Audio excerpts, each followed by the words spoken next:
Hola a todos, una vez más, gracias por estar en estos 15 minutos en la palabra.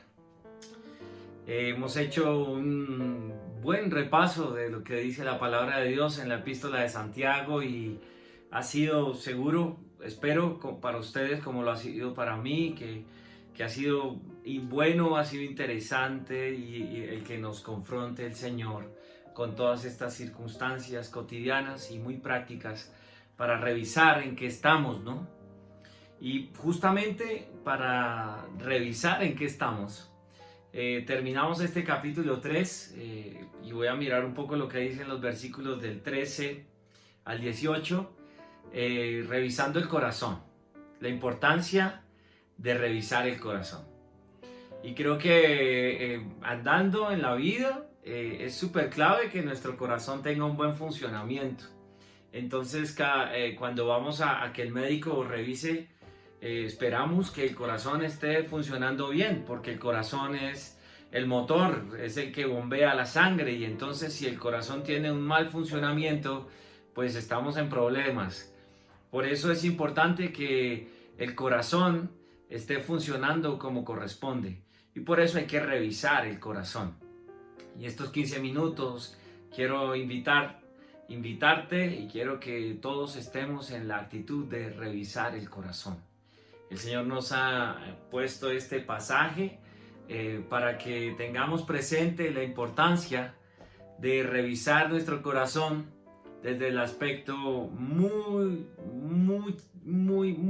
fundamental, más básico, más fundamental y más básico. Revisemos cómo está nuestro corazón. Después de que el Señor nos ha invitado a que tengamos la fe puesta en Jesús como el único autor y consumador de nuestra salvación, y nos ha invitado de muchas maneras a contemplar los consejos que nos ha dejado en la palabra para que estos sean el referente en nuestro andar en este mundo, y nos ha dicho que no seamos religiosos y que no vivamos como el mundo vive y como el mundo digiere la religión, sino que realmente nuestra religiosidad esté fundamentada en la misericordia, en la gracia y en el amor, y que es evidente en el prójimo, en cómo lo manifestamos con el prójimo, y que esta carta es escrita para ti y para mí, que somos parte de la iglesia, en donde el Espíritu Santo habita, y entonces en donde no se deben dar circunstancias como la de preferir a unos por encima de otros. Todo eso es lo que hemos ido leyendo. Y la vez pasada, pues, el Señor puso el dedo en la llaga hablando de la lengua y de la importancia que tiene el refrenarla y el utilizarlo bien, y el utilizar nuestra boca para bendecir y no para maldecir. En esta ocasión el Señor quiere que revisemos nuestro corazón, que es de donde nacen todas las cosas, que es de donde salen todas las cosas, que es el que dicta, es el motor, como ya lo dije, es el motor de lo que somos. Y en ese orden de ideas, entonces, cuán importante es revisar, hacernos un electrocardiograma espiritual para revisar nuestro corazón y revisar de una manera y ver que de una manera adecuada nuestro corazón está dando el fruto de lo que ha sembrado el Señor. Y hay una cosecha de bendición y de cosas que le agradan y que van entonces en esa misma voluntad del Señor a marcar la diferencia como una generación que tiene un buen corazón. No un corazón de piedra, sino un corazón de carne. No un corazón conveniente y religioso, sino un corazón que el Señor ha hecho de una manera especial para que bendiga a este mundo. Dice la palabra de Dios y pone delante de nosotros que ¿quién es sabio y entendido entre ustedes? Y esta epístola es para la iglesia. Hay sabios entre nosotros. ¿Quién se cree sabio y entendido? ¿Quién cree que es inteligente y tiene una buena manera de considerar todas las cosas para decidir y saber cómo hacer las cosas de la manera que más conviene? Entonces, para la iglesia misma y para el entorno en el que estamos hablando y en el que nos desenvolvemos. Dice, si alguno si alguno levantó la mano y piensa que es muy sabio y entendido, entonces que lo demuestre con su buena conducta. ¿Recuerdan lo que hablábamos también? Y de pronto se me pasó citarlo en este resumen. Hablamos de las buenas obras y de la importancia que tiene hacer buenas obras y que se manifieste nuestra fe de la mano de las buenas obras que hacemos, porque la fe sin obras es muerta. Bueno, aquí viene un reafirmar eso. Y dice, si alguno se cree sabio y entendido entre ustedes, entonces que lo demuestre con su buena conducta, mediante obras hechas con la humildad que le da su sabiduría. Y entonces entendemos que en la medida en que vamos conociendo al Señor y vamos afianzando su palabra en nuestra vida para vivir ya no como nosotros, sino como Cristo en nosotros, entonces podemos entender que la manera sabia de vivir conforme al Evangelio y conforme a lo que Dios recomienda, pues es contravía de este mundo, ¿no? Y en la medida que vamos conociendo más y más del Señor, cada vez se va evidenciando lo que somos y cuánto le necesitamos y cuán deudores somos, porque sin Él no somos nada, y podemos entender que ahora en Él las cosas tienen sentido de agradecimiento, de gratitud para con Él, y entonces podemos llegar a ser humildes, entendiendo que no somos lo que somos por nosotros mismos, sino por su misericordia y por su gracia obrando en nosotros, y podemos entender que esto no de nosotros, sino de Dios, que produce el querer como el hacer por su buena voluntad, nos debe llevar a ser humildes y a entender que nos debemos totalmente y exclusivamente a su voluntad y a lo que Él quiera con nosotros. Es de esa humildad que habla esta sabiduría. El direccionamiento del pensamiento es que en la medida en que yo voy siendo más sabio en la palabra, entendiendo esa sabiduría como conocimiento de Dios mismo, entonces me voy despojando de lo que en mi carne podría ser la sabiduría que antes me hacía inflar el pecho. Mira lo que dice la palabra de Dios. Verso 14 del capítulo 3. Si ustedes tienen envidias amargas y rivalidades en el corazón, ¿en dónde? En el corazón. Recuérdense que la idea de hoy es revisarnos el corazón.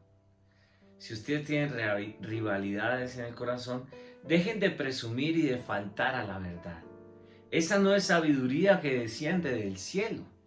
Ok, estamos hablando de la sabiduría que del cielo viene.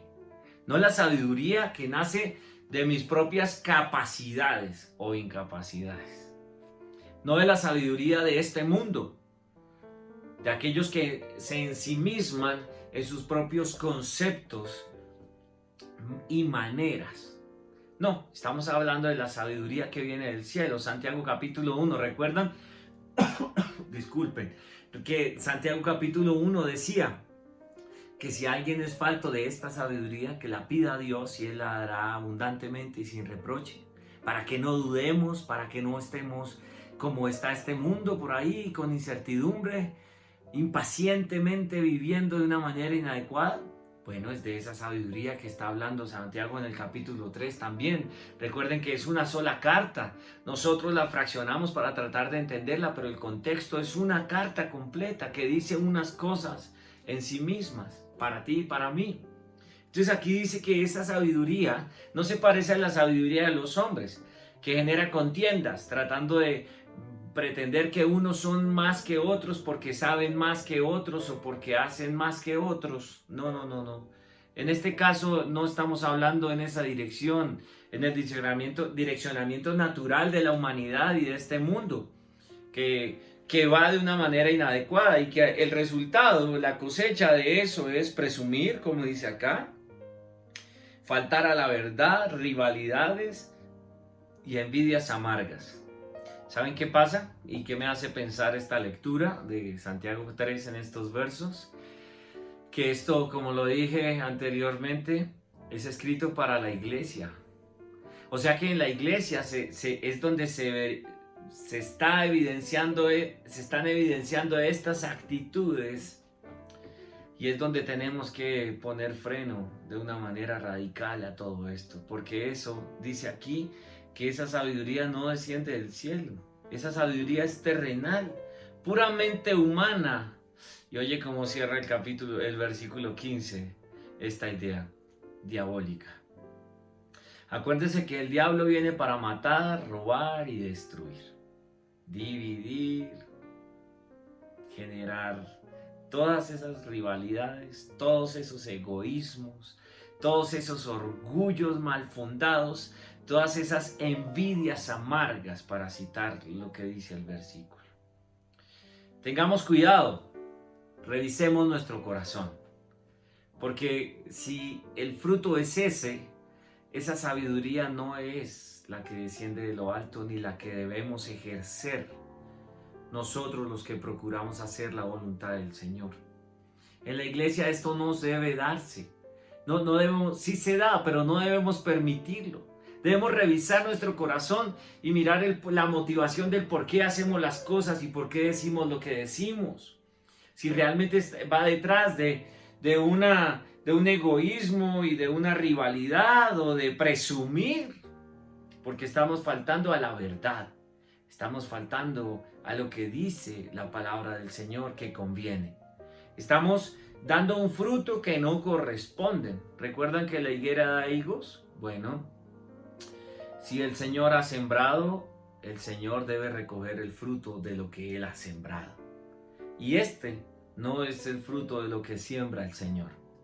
Las envidias, el orgullo y los egoísmos que se dan en medio de toda esta conducta no es lo que el Señor ha sembrado.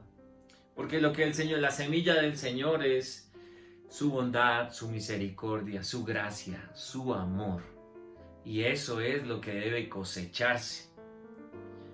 La sabiduría que desciende del cielo es ante todo pura, dice, estoy leyendo el verso 17. Es ante todo pura, pacífica, bondadosa, dócil, llena de compasión y de buenos frutos, imparcial y sincera. Este es el escenario que pone en estos 15 minutos en la palabra el Señor el día de hoy para ti y para mí. Y por eso les hacía la invitación a que es un buen momento para hacernos un electrocardiograma sincero de corazón. Una revisión de corazón sincera. ¿En qué estamos? Mis motivaciones, el fruto que estoy dando va direccionado hacia las envidias, las rivalidades, la confusión y toda clase de acciones maldadas, como dice el versículo 16. ¿O realmente lo que se está viendo es ese fruto pacífico, bondadoso, dócil, lleno de compasión? Y qué bueno este tiempo para revisar si hay compasión en nuestro corazón por aquellos que están sufriendo penalidades en estos tiempos de aislamiento. Dice la palabra de Dios, de buenos frutos, esas buenas obras, esa gracia, esa misericordia, ese amor para con el prójimo, imparcialidad y sobre todo, como lo decía la vez pasada, de manera honesta y sincera. El fruto de la justicia se siembra en paz para los que hacen la paz. El Señor siembra en nosotros, en nuestro corazón, esperando que el fruto sea esto que acabamos de leer.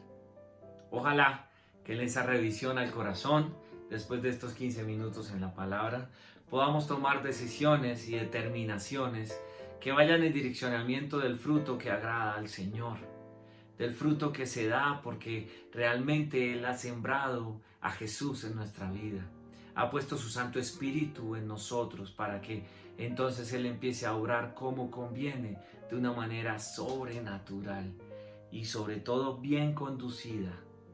Qué bueno que ese fruto se evidencie en ti y en mí, porque de lo contrario entonces estamos faltando a la verdad. Gracias por estar estos 15 minutos en la palabra. Nos vemos la próxima. Capítulo 4 de Santiago. Súper motivados. Revisémonos el corazón.